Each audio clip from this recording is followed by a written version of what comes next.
Did you know that 91% of businesses fail to hit the $1 million mark within the first 5 years? And about half of businesses never make it past the 5-year mark. And it isn't because they're not working hard enough. It's because they're focusing on the wrong things. In this video, I'll break down the biggest mistakes I'm seeing entrepreneurs making, and the ones I've made, that's keeping them stuck below the 7 figures mark. So if you want to grow a profitable, scalable business without burning out, this is the information and video you need. So let's dive in. All right, the first mistake I'm seeing that's holding business owners back from hitting that 7 figures mark is they don't keep their businesses simple enough. This one is huge. I will literally repeat this every day for the rest of my life, knowing that it will help a lot of entrepreneurs. But even if it helps one person, I will be very, very glad. Because this is advice that I truly wish that I had years ago. Because with my last digital products business, that was education for photographers, I certainly did not know how important it is to keep your business simple. There's a little saying that a lot of entrepreneurs like to say that goes, simple scales, complex fails. And I genuinely not only am proof, but such a believer that this is true. With my last business, everything was so complex. We had so many different products. At one point, I had almost 100 different digital products. At one point, I had a team of over 20 people. At one point, I was doing the digital products and paid ads and organic marketing and live events, and I was part of masterminds, and I was traveling all around the world, and it was so much to keep up with. In fact, when you add COVID onto that mess, it made things really stressful. And that's why with my current business, I have really kept things simple. We have one main digital product, which is our membership, Freedom Creator Club. We have just a handful of part-time contractors. I'm not in any masterminds. I'm not traveling for work. I love traveling personally, but I don't really travel for work. I do go to one conference. I'm going to the Vid Summit conference. In fact, I'm speaking at it this year, which is super exciting.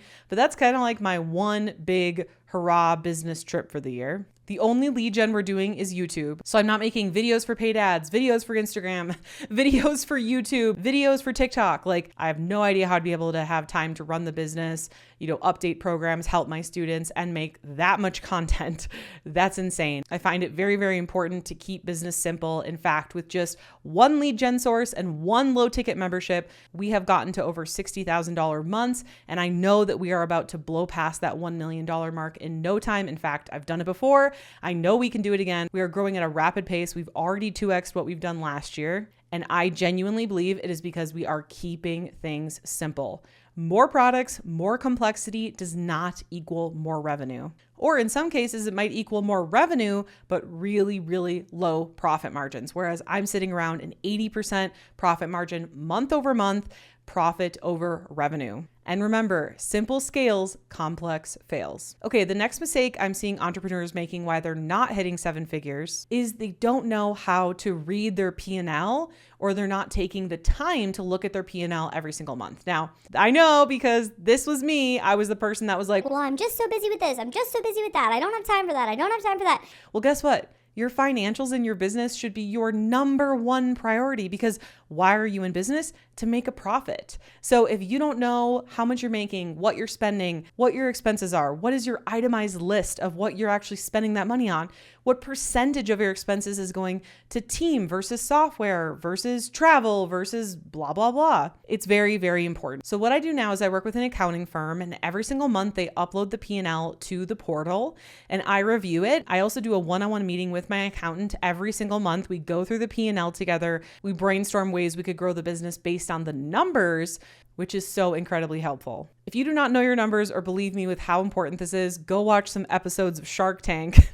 Every single episode is like, why don't you know your numbers? What are your numbers? How much is your cost to acquire a customer? How much is your da-da-da-da? Like, you need data and numbers to be able to make decisions to grow your business. Okay, number 3, and this one is huge. I don't know, this one might be number 1, but I feel like they're all number 1. But that mistake to not getting to 7 figures is entrepreneurs who do not have documented processes in their business. So these are called SOPs. It stands for Standard Operating Procedure. It's a fancy acronym for a checklist with steps of how to do everything in the business step by step. And then what you want to do to take this a step further is take all the SOPs for each department and create a playbook for each department. Now, This might sound really complicated, but it's really not. All you need to do is take a Word document and call it marketing playbook, customer service playbook, operations playbook, and then create tabs within that document for each SOP for that department. This way, if someone gets sick or they quit or they get fired, someone else on the team can pick up what they were doing while we wait to get someone new in that role, or while we wait for them to come back from vacation or something like that. And if you're a solopreneur, you should still be doing this, because there will come a time, if you want to hit that 7 figures mark, that you're going to want to hire a contractor or an employee. And it's going to be very, very hard and time consuming to train someone if you don't have documented processes,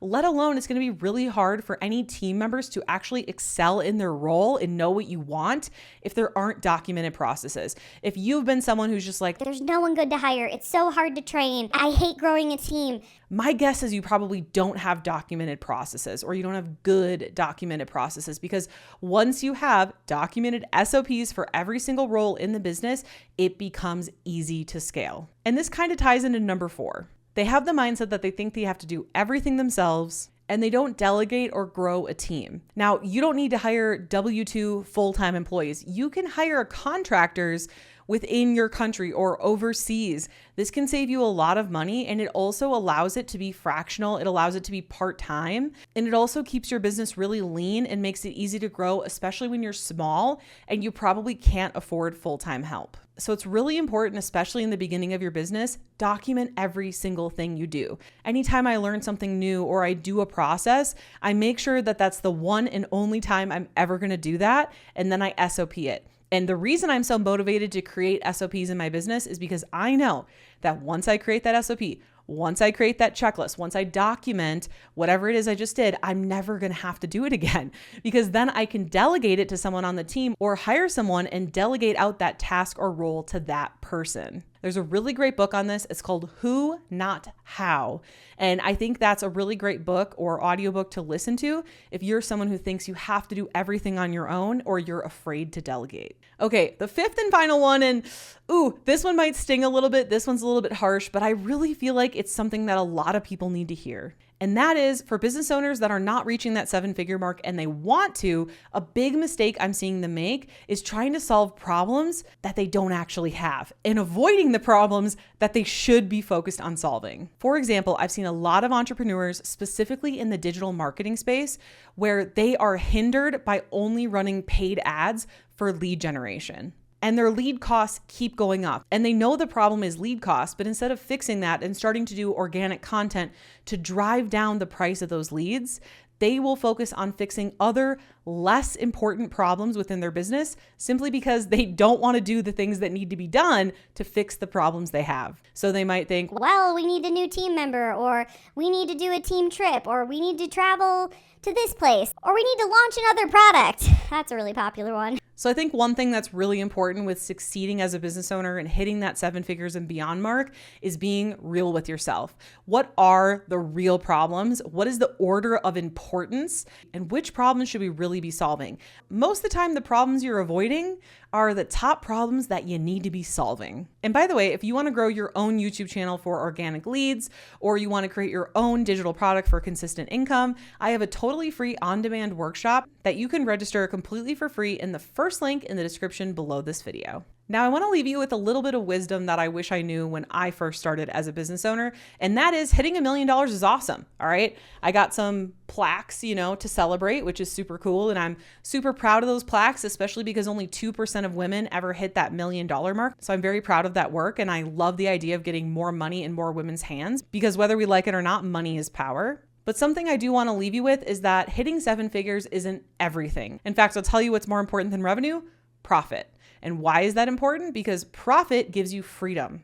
Freedom to do the things you want in life. And working is great, and most of us need to work. But you know what else is great? Going to pottery, riding horses, hiking, spending time with your friends and family. These are all really important things. And money is just a currency that we can use to get more freedom back in our lives. But it's really important that you set that North Star for your business when you first start, so you don't lose track of why you started in the first place. Because again, hitting 7 figures is cool, getting plaques is cool, but what's more cool is having time to do the things you wish you had time for, when you first started your business. So make sure to write a little mission statement for your business and for you personally, and to use that as your North guiding star to make sure you don't lose sight of what you really wanted when you first started. Now that you know what I find to be the top reasons why most businesses fail to reach $1 million in revenue, you might be wanting a behind the scenes look at the dark side of entrepreneurship that they don't want you to know about. But how do you do that? Well, it all starts with watching this video next year. It's really good, by the way, because when you pair what you just learned with what's in this video, it's going to be way more powerful. See you in the next video.